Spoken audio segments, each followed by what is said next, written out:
Hello, my name is William, the Avid reader, and today I'm reviewing The Wonderful Wizard of Oz, written by L. Frank Baum in 1900. So this is a classic fantasy book.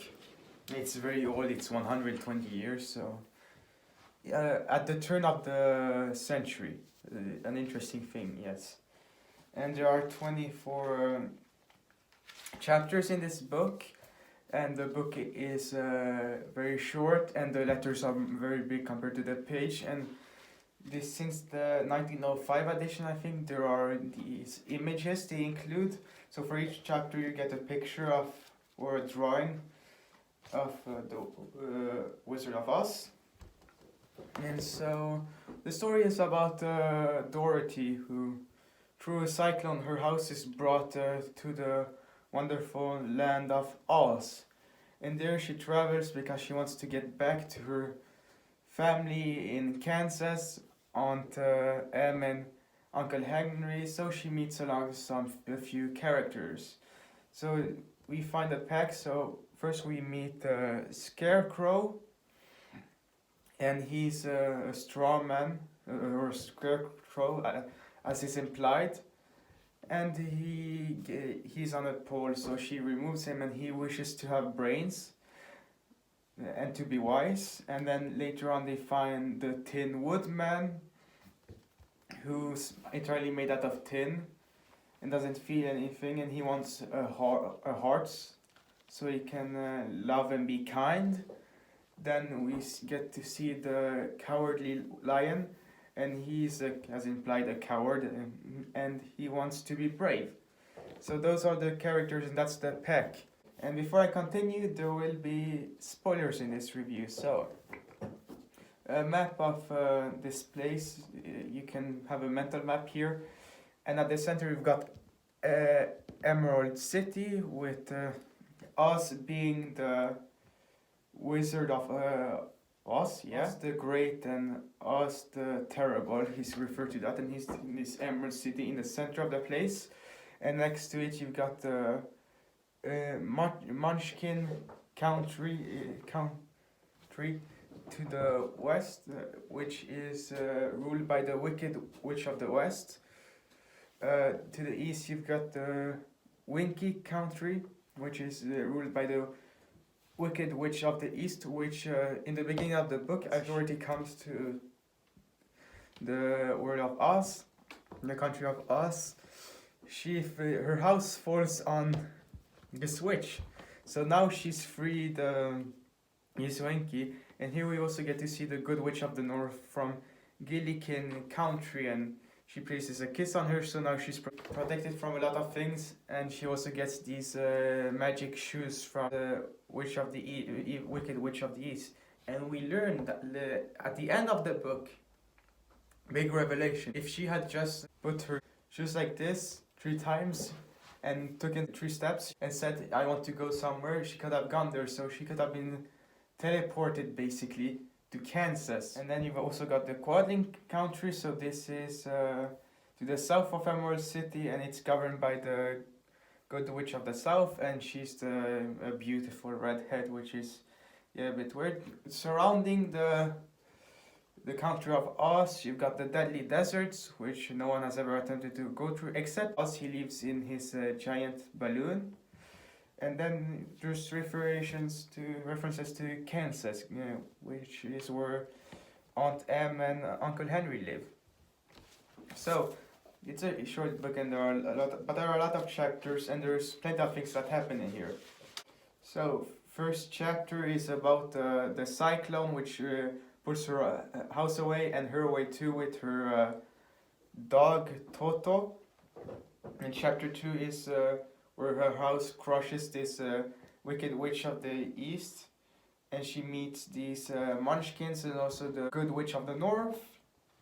Chapter 3, we get to meet Scarecrow, and he has his story of he was created by men to scare crows away, and he feels a bit like a man, but he feels kind of dumb. But one of the things you get to see in this book is that these people feel dumb, or they feel nothing, or that they're cowards, but they actually aren't. They grow as characters eventually.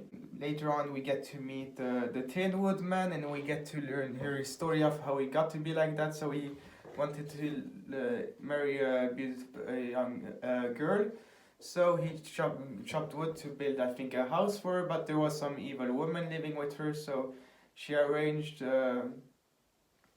the wicked witch of the east, I think, to chop him up several times. And first he loses a leg, I think, or an arm, but he's got some nice other woodman who patches him up, or some mender, and it ends up basically where he becomes a tin man, fully tin, everything, because he's lost his head and the torso too.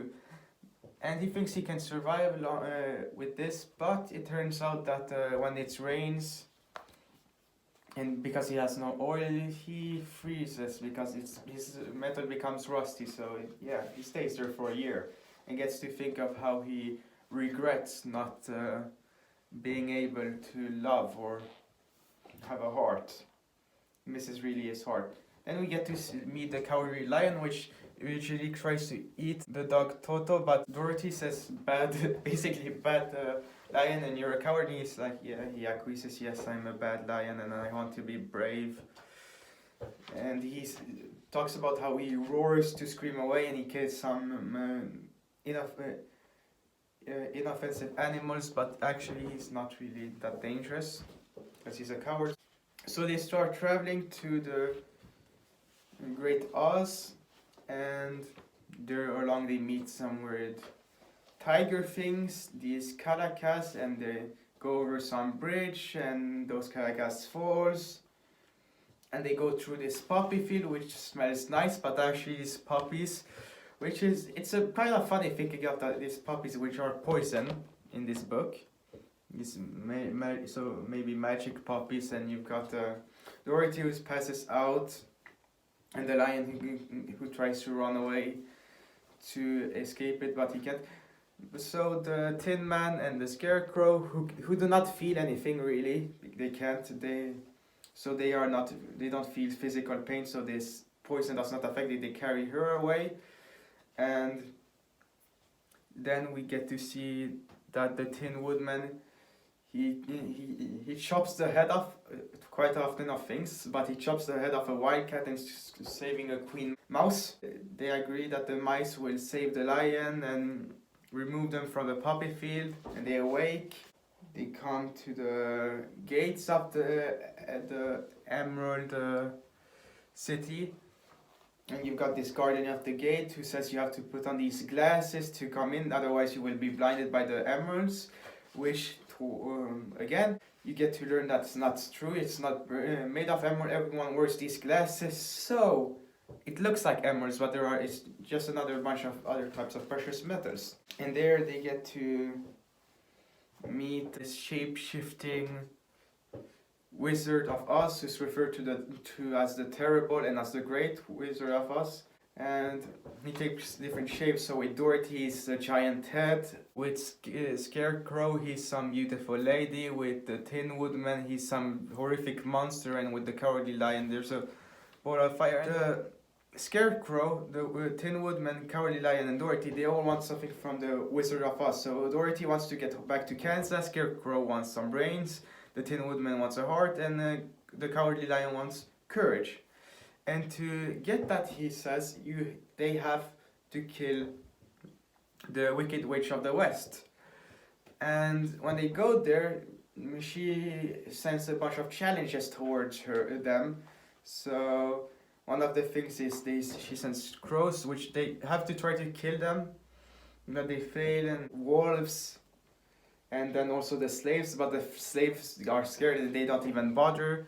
And then she sends these winged monkeys who are to capture her, because she's got this pot thing that she puts on her head, and if you up to 3 times you can use it to summon these winged monkeys and do your bidding. And we later learn about the story about the winged monkeys, and that they were before free-flying fools in the forest, but that the princess or the witch of the north made them to follow the wishes of those who had this pot thing. These winged monkeys, they destroy Scarecrow and the Tin Man, which happens multiple times. They're destroyed or damaged, but they're fine because they can be reignited to life. This is a fantasy part. It's incredible how this life comes to be. And the Cowardly Lion, he's captured and tries to be tamed, to be some slave. And Dorothy is kept by the witch. And once the Wicked Witch of the West steals one of the magic shoes from Dorothy, so Dorothy gets angry and throws water at her, which makes the Wicked Witch of the West melt. So yeah, we only got to see the Wicked Witch of the West for a few pages. So I was surprised. I thought she's gonna be a main antagonist, but no. The people have been freed there, so the Munchkins are ever grateful to them. So they put back together the Scarecrow and the Tin Woodman, and they want the Tin Woodman to rule over them. And at the end, he does.